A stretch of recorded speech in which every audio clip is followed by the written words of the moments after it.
নমস্কার বন্ধুরা, welcome to এসটিউনিক sports.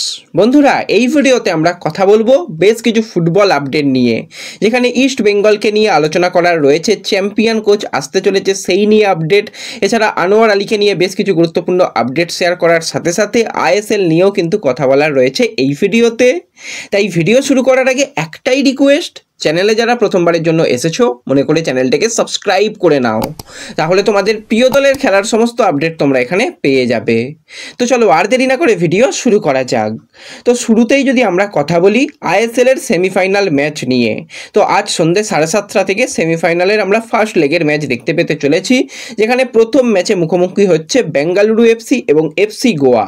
আর বেঙ্গালুরু তো দারুণ ছন্দে রয়েছে, লাস্ট যেটা তারা ম্যাচ খেলেছে মুম্বাইকে জাস্ট ঘরের মাঠে উড়িয়ে দিয়েছিল। অসাধারণ পারফরমেন্স আমরা সেখানে দেখতে পেয়েছি, বেশ কিছু প্লেয়ারের কাছ থেকে আমরা গোল দেখতে পেয়েছি। তো আজকে কিন্তু অবশ্যই যথেষ্ট ভালো ছন্দে বেঙ্গালুরু নামবে। আর গোয়া অনেক দিন মাঝখানে ম্যাচ খেলেনি, মানালো জাতীয় দলের দায়িত্ব ছিল, প্লেয়াররাও জাতীয় দলে ছিল, বাদবাকি প্লেয়াররা ছুটিতে ছিল। তো দেখা যাক তারাও কীরকম ম্যাচ খেলে। এবং লাস্ট গোয়াও যেটা ম্যাচ খেলেছিল সেই ম্যাচটা কিন্তু মোহনবাগানের বিরুদ্ধে তারা হেরে গিয়েছিল। তো অনেক দিন বাদে কিন্তু তারা খেলতে নামছে, তাদের দিকেও নজর থাকবে তারা কীরকমভাবে আজকের ম্যাচটাকে নেয়। যদিও ডবল হেডার ম্যাচ এবং আরও একটা লেগ আমরা ম্যাচ দেখতে পাবো, তো সেক্ষেত্রে আজকে যদি কিছু অঘটন হয় পরের ম্যাচে কামব্যাক করার জায়গা রয়েছে, কিন্তু অবশ্যই আজকে কিন্তু আমরা একটা হাই ভোল্টেজ লড়াই দেখব, সেই ম্যাচের দিকে আমাদের অবশ্যই নজর থাকবে। এবং এর সাথে সাথে আগামীকাল সন্ধ্যা 7:30 থেকে জামশেদপুর এফসি তাদের ঘরের মাঠে মুখোমুখি হবে মোহনবাগান সুপার জায়েন্টের সঙ্গে। এবার মোহনবাগান তারা অলরেডি একটা চ্যাম্পিয়ন হয়ে গেছে, তারা শিল্ড জিতে নিয়েছে, তাদের পরবর্তী টার্গেট হচ্ছে কাপটাকেও চ্যাম্পিয়ন হওয়ার। এবং যথেষ্ট ভালো দল, হাই প্রোফাইল দল, এবং যেরকম পারফরমেন্স পুরো টুর্নামেন্ট জুড়ে করেছে, তো মোহনবাগান অবশ্যই ফেভারিট হিসাবে তো থাকবেই কাপ চ্যাম্পিয়ন হওয়ার দিকে। কিন্তু জামশেদপুরও খুব ভালো লড়াই করেছে পুরো সিজনে। আমরা দেখেছি খালেদ জামিল যেরকমভাবে ম্যাচ বাই ম্যাচ টিমকে নিয়ে গেছে, এবং অবশ্যই লাস্ট ম্যাচেও কিন্তু নর্থ ইস্টের ঘরের মাঠে গিয়ে নর্থ ইস্টকে 2-0 গোলে হারিয়ে দিয়েছে। সেখানে এমন কিছু চেঞ্জেস করেছিল, সেখান থেকে আমরা ভেবেছিলাম হয়তো এগুলো ব্যাকফায়ার করতে পারে, কিন্তু সবকটাই জামশেদপুরের দিকে গিয়েছিল। তো অবশ্যই এই ম্যাচটাও কিন্তু একটা হাই ভোল্টেজ ম্যাচ হবে। এবং জামশেদপুর তারা তাদের ঘরের মাঠের রেকর্ড কিন্তু খুবই ভালো, তো তারা ঘরের মাঠে অবশ্যই চেষ্টা করবে জেতার। কিন্তু মোহনবাগান তারাও কিন্তু ঘরের মাঠ বলো বা অ্যাওয়ে ম্যাচ বলো, যে কোনো মাঠেই কিন্তু দারুণ পারফরমেন্স করে আসছে, তাদের দিকেও নজর থাকবে। এবং এই গুরুত্বপূর্ণ ম্যাচে কিন্তু মোহনবাগানের দুজন সবথেকে গুরুত্বপূর্ণ প্লেয়ার খেলতে পারবে না প্রথম লেগের ম্যাচে। প্রথম হচ্ছে আপুইয়া, সেও তোমরা দেখেছিলে যে একটু ইনজুরির সমস্যার মধ্যে দিয়ে যাচ্ছিল কয়েকদিন, সে কিন্তু এই ম্যাচ খেলতে যাচ্ছে না বলেই এরকমটা আপডেট রয়েছে। এবং তার সাথে সাথে জাতীয় দল শিবিরে গিয়ে ইনজুরি পেয়েছিল মনবীর সিং, মনবীরও কিন্তু প্রথম ম্যাচ খেলার জন্য অ্যাভেলেবেল নেই। তারা দুজন যাচ্ছে না, তারা কিন্তু কলকাতাতেই থাকছে, তাদের বাদ রেখে জামশেদপুরে টিম যাচ্ছে, এবং সেখানে এই গুরুত্বপূর্ণ ফার্স্ট 11-এর দুজন প্লেয়ারকে পাওয়া যাচ্ছে না। তো এই জায়গাতে অবশ্যই একটু তো চাপ হবে, হয়তো থাপাকে নিয়ে আসা হবে মাঝমাঠে, থাপা দীপক তাংড়ির মতন প্লেয়ার মাঝমাঠকে সামলে দিতে পারবে উইঙ্গার হিসাবে, সেক্ষেত্রে কাকে সুযোগ দেওয়া হয় সেই দিকে নজর থাকবে। ডিমি পেট্রাটোসকেও উইং পজিশনে নিয়ে আসা হতে পারে, কারণ সেও ওই পজিশনে খেলতে পারে, ওখান থেকে গিয়ে কাট করে ভালোই অ্যাটাক তৈরি করতে পারে, নাকি অন্য কোনো ভাবে ওই জায়গাটাকে মেরামত করে মলিনা, সেই দিকেও অবশ্যই নজর থাকবে। তো এটা কিন্তু একটা বড় ধাক্কা মোহনবাগানের জন্য, এরকম গুরুত্বপূর্ণ দুজন প্লেয়ারকে না পাওয়া। তো এরপরে যে বিষয়টাকে নিয়ে কথা বলবো সেটা হচ্ছে আনোয়ার আলীকে নিয়ে। তো হঠাৎই আনোয়ার আলীকে নিয়ে নানান রকম গুঞ্জন শোনা যাচ্ছে, সে নাকি খেলবে না ইত্যাদি ইত্যাদি।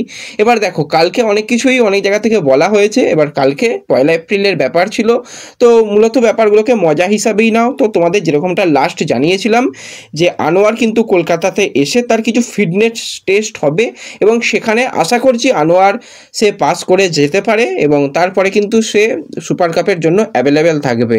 এবং যেরকমটা শোনা যাচ্ছে আজকেই কিন্তু কলকাতায় চলে আসছে আনোয়ার, তারপর তার কিছু মেডিকেল টেস্ট সেগুলো আজকে হয়তো হবে, এবং কালকে বাদবাকি প্লেয়াররাও সমস্ত কিছু চলে আসছে, এবং 4 তারিখ থেকে প্রস্তুতি রয়েছে। এবং আজকে যদি তার সমস্ত কিছু মেডিকেল টেস্ট বা কালকে সকালেও যদি মেডিকেল টেস্টগুলো হয়ে যায় এবং যদি রিপোর্টও তাড়াতাড়ি চলে আসে, তো 4 তারিখে প্রথমেই কিন্তু তাকে আমরা প্র্যাকটিসে দেখতে পেতে পারি, সেটা হওয়ার সম্ভাবনা অনেক অংশই রয়েছে। এবার ছুটির মধ্যে ছিল, আনোয়ারও ছুটি কাটিয়ে আসছে, এবং সে বন্ধুদের সঙ্গে প্রচুর পরিমাণে সেলিব্রেশন করেছে, সেগুলো নিজস্ব সোশ্যাল মিডিয়াতে শেয়ার করছে। আশা করি সে মেডিকেলেও ফিট হিসাবে একদম নিজেকে প্রমাণ করবে এবং সুপার কাপ খেলবে। চিন্তার কোনো আপাতত কারণ নেই, যতক্ষণ না রিপোর্ট আসছে ততক্ষণ কিছু চিন্তার কোনো কারণ নেই। রিপোর্ট আসুক, তারপর নয় দেখা যাবে তার কী রকম অবস্থা রয়েছে।